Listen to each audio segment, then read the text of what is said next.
aşılarım ne şulay. Aya, bu anileri mi? İsmi mi?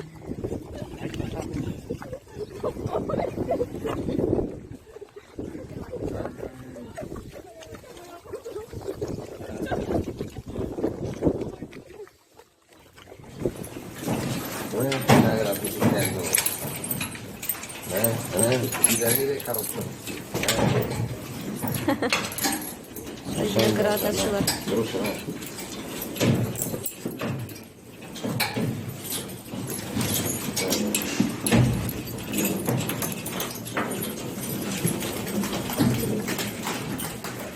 Mine, bizde oğul halk aytayımızın kırı tavrakka vinagrat sala deyler mi? Mine şunu aytayım bilemeyim, kırı tavrakka vinagrat salmayayım mı? Biraz dut yoğuşayım de, şu naşanligim yanındayım. İsimler durmayayım mı? Naşanligim indi bu benim.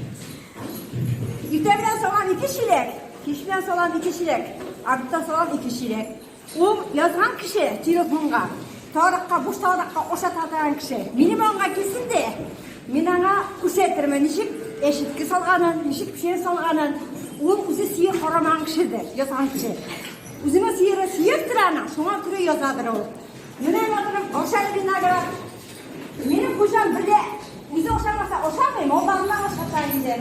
Şenlemeyin.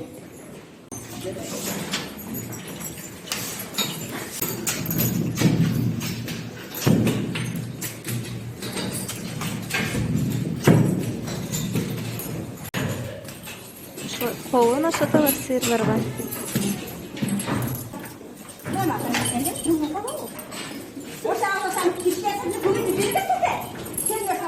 Hazır eşit koşadılar, bütün milletler, nagrat koşadılar, bir şey var. Ne şu kadar o satamız indi mi? Kuru tavrakka bir nagrat almayayım mı? Allah aşkına.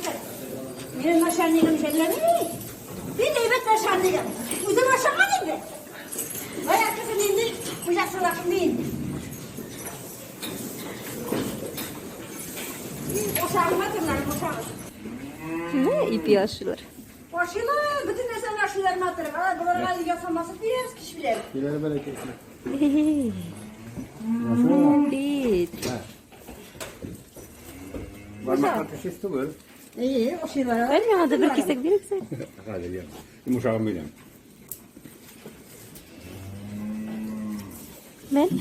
Men de. Yaşayayım mı? Ormanın değil mi?